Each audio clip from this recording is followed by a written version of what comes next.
welcome. In Elders Climate Action, we are focused on the legacy we all leave to the next generations. Over 150 years ago, Chief Seattle is attributed as saying, "We do not inherit the earth from our ancestors, we borrow it from our children." Today we talk with some of those we have been borrowing the earth from, those who will live with the consequences of past decades of adding too much carbon and greenhouse gases to the air and water. With me are Drema, Uttecht, Michelle Lee, Serena Pan, and Maria Loew. Thank you and welcome. Thank you for joining me.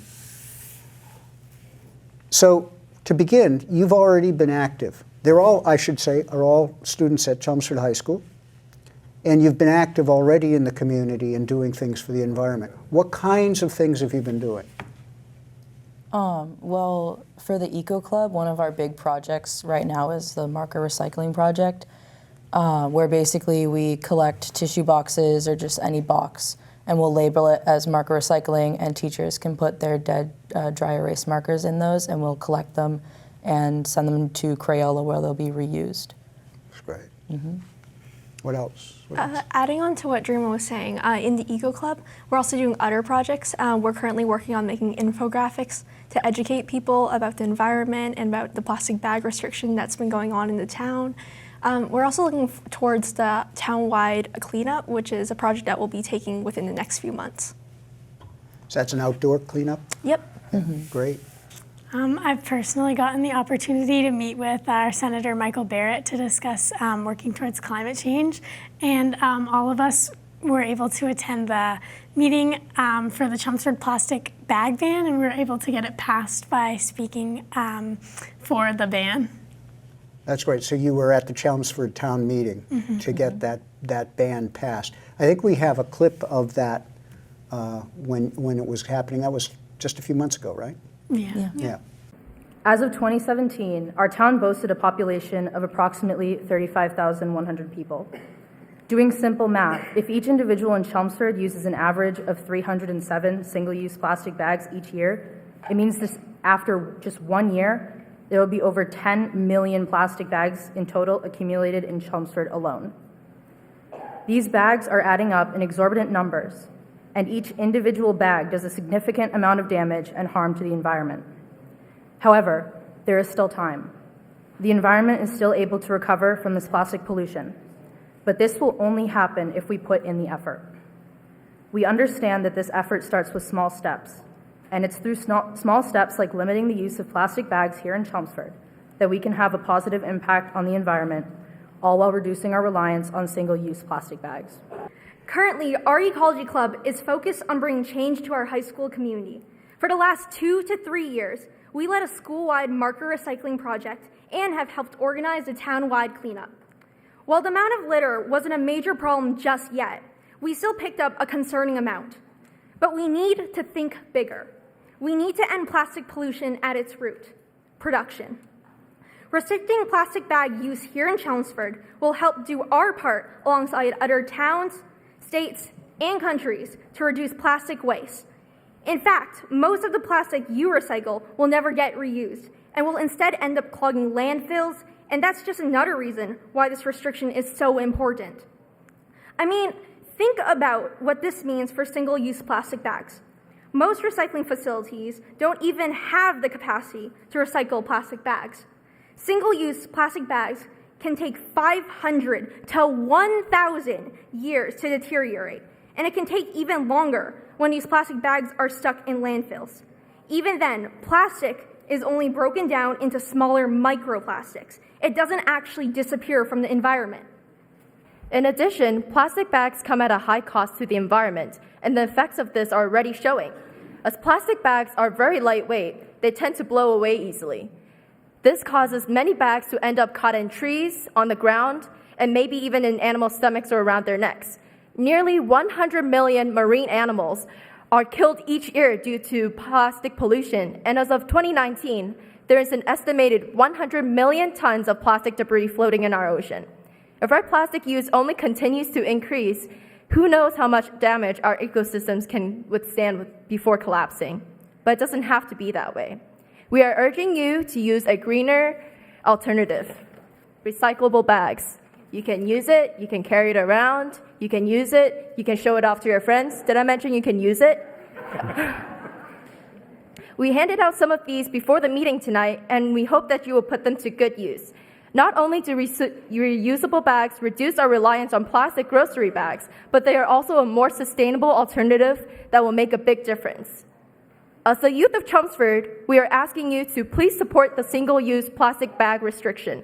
We are asking you to make change, to give us, the next generation, a chance to live in a more sustainable future. Because after all, we only have one world, one Earth, and it's a beautiful one. But if we don't take any action to protect it, who will? Thank you. So, as you are right now, you've been working very diligently on climate projects. What are you thinking about climate change? How do you see it affecting your future? Well, obviously, it's a big challenge that our generation is definitely going to have to face. I think right now the first effects that we're noticing is all the unfortunate and very fast extinction of many species recently that we've been discovering. So that's what I've been noticing so far.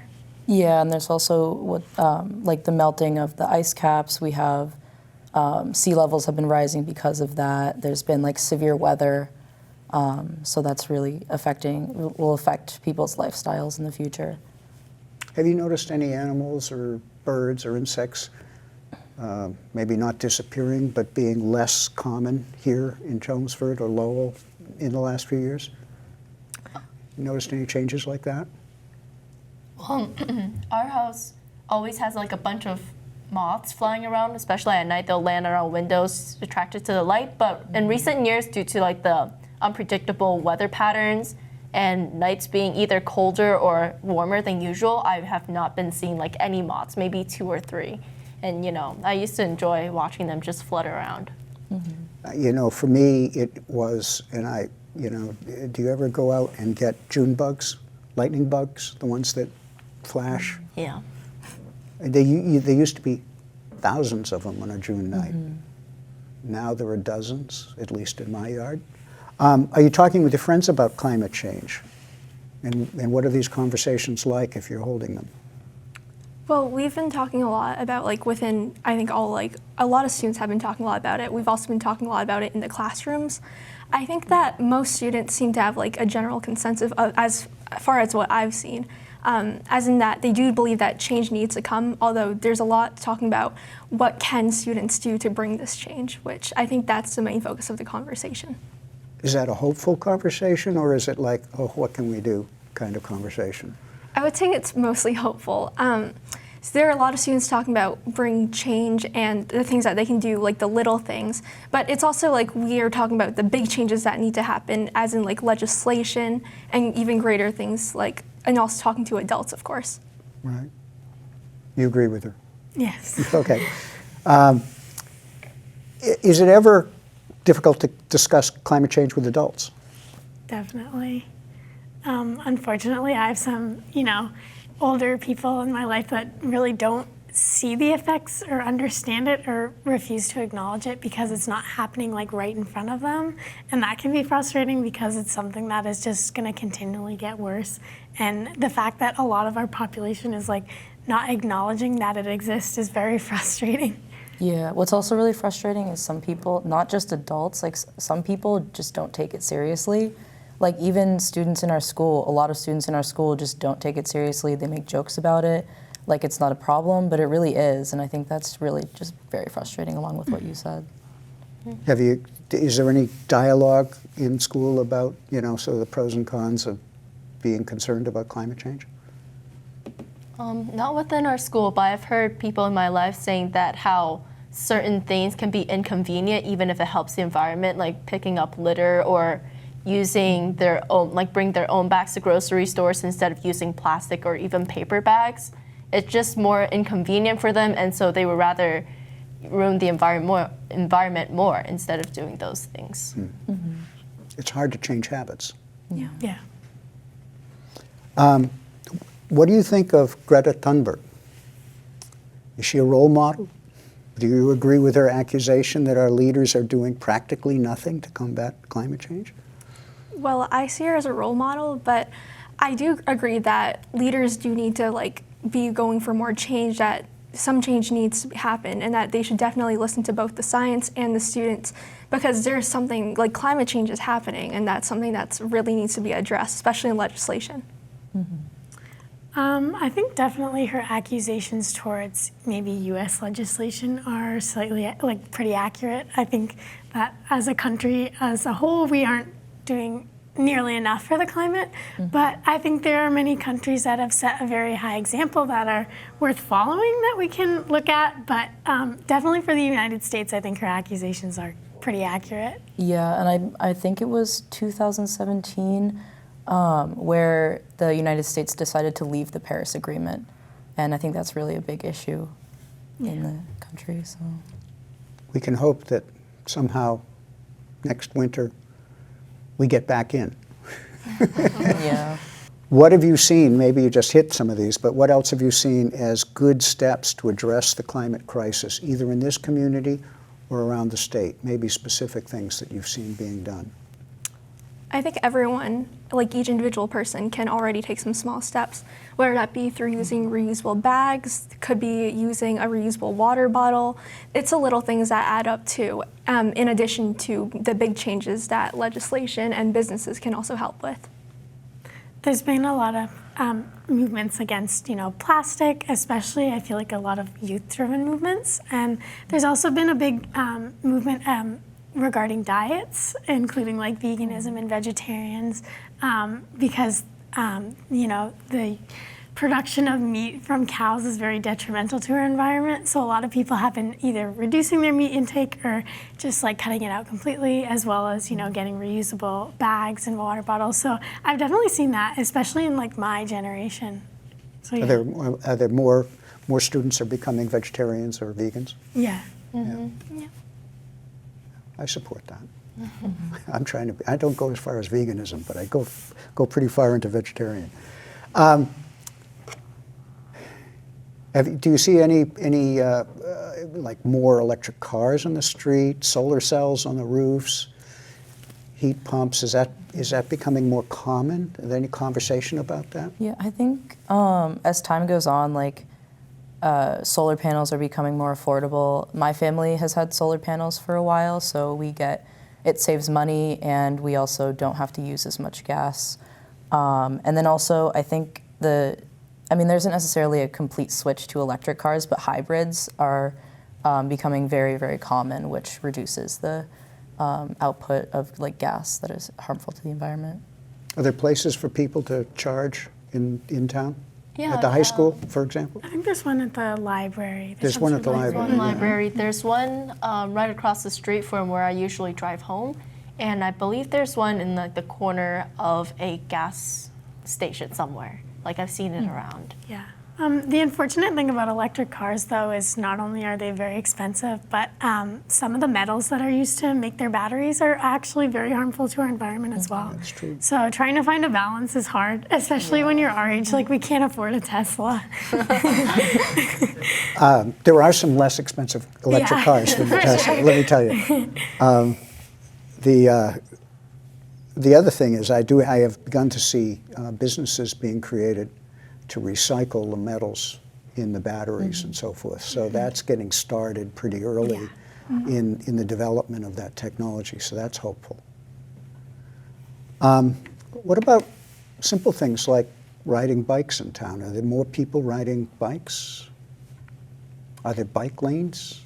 Yeah, we have the whole rail trail, Right. and so people use that all the time, not necessarily in the winter as much, just because there's snow, but we have sidewalks, there's bike lanes. I did see a couple people while I was driving here. I saw a bunch of people walking around, walking their dogs and stuff.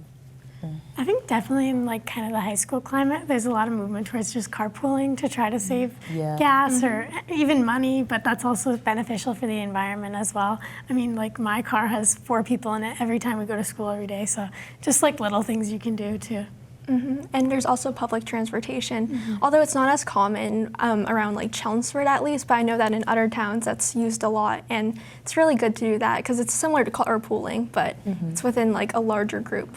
Yeah, you have that shuttle bus service. I've seen it as far away as like Acton in places. That, yeah, small bus, like a half-size bus.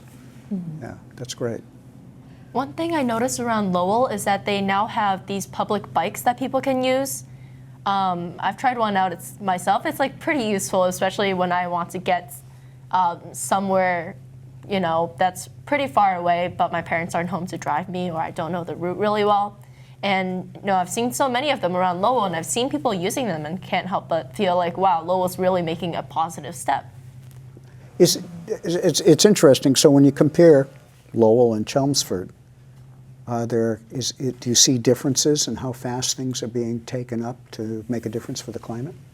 Well, Lowell is a city, as in Chelmsford is more of a town. So I do think that in Lowell, public transportation, it's easier to like create that within a city as more people will use it. Whereas in a town, I believe that students use more like bikes, carpooling, which is the easier way to transport around there. But the biggest population group in Lowell is UMass, right? Yeah. What about, will there be a plastic bag ban in Lowell? Oh, yes. I believe that Lowell already has the plastic bag ban in place. However, they do not have a styrofoam ban, which Chelmsford has. And so I think that Lowell is making a great, you know, step, but they could definitely do more as well. Yeah, there are other things that you would think we could all be taking up as adults or as students that we're not addressing yet? So the biggest issue is probably legislation. Like we need pretty dramatic actions in order to try to fix or try to help our situation, and it seems like it's taking a very long time, and we need it to be sped up, unfortunately. It's not an easy process, but. So you met with Senator Barrett. You were the only one here that had that part of that meeting. Did you get a reaction from him in terms of his view of getting more legislation through on Beacon Hill? He seems a little bit frustrated with just the pace of how legislation works in our political system, and how, you know, different bills are put to attention at different times, and it's not exactly like something he has a lot of control over. So yeah. Have you all gone to Beacon Hill? No. Oh, I recommend it. It's a great way to get their attention, like, oh, there's students outside my door. Are there any bills, you know, if you'd say if they could pass one bill, I would hope it would be this one, either at the state level or at the national level? Do you have any idea of which ones are most important? If there's a bill that eliminates the use of fossil fuels, or at least decreases it dramatically, I'd say probably that one. I think there are several of those. Yeah. I know there's some like roadmap plans, but I don't know how specific they are towards like action for the environment. They get pretty specific. Yeah. Okay. The roadmap bill is one that ECA is very much in support of, so thanks for bringing it up. We hope that gets passed. It's right now in the next to the last step to get a vote on in the House. And we're really hoping that it moves out in January, and so that it actually gets a vote in the House. Then it'll have to go to the Senate. But it's a roadmap to 2050 to lower all emissions, all sources of greenhouse gases in the state, and get us to net zero by 2050. You said, you know, that I think you said other countries are doing better than we are, and like the EU in particular has done a roadmap of its own to do something very similar, and that's essentially what this bill asks for. It asks for Massachusetts to put in place that kind of roadmap, like, in effect, like the EU has. And one of the things that I like about it, because it gives me hope, and I would hope it'd give you hope, is it creates a plan so that you can sort of say, okay, in 10 years we're going to be able to do a lot less of this, but we're going to be doing different things. We're going to be doing other things. You know, in 10 or 15 years we'll no longer be selling gasoline-powered vehicles. We are all going to have to be driving electric cars or riding bikes or public transportation if we're going to bring down, you know. So it gives you a sense of what's coming and how it's coming. You know, in Overall, I don't know if I quite asked this question. Overall, are you hopeful for the future, or are you kind of afraid of our future? It's like for me, it's a mix of both, because at this point, we're not going to stop climate change, but if we do try to reduce it as much as possible, I think we'll see effects start to decrease of it. But I think at the pace that we're going, it's not a lot can be done right now, so. It's definitely very concerning, but I'd say our generation is bringing up some hope for the future of just, I'm hoping we take more action than the past generations have. Yes. Yeah. I definitely agree with that, because it's supposed to fear that we won't make change fast enough and that it won't be big enough to completely at least do some action to stop climate change. But we are hopeful, and I believe that our generation, it's the hope that keeps us going, that has us fighting for this. And we're fighting on and holding on to that hope that we can still save the planet. Great. That's all I could say is great. So I was going to ask you a last question. Maybe that was it. I was going to ask you, in closing, what environmental message would you like to leave with the community watching today?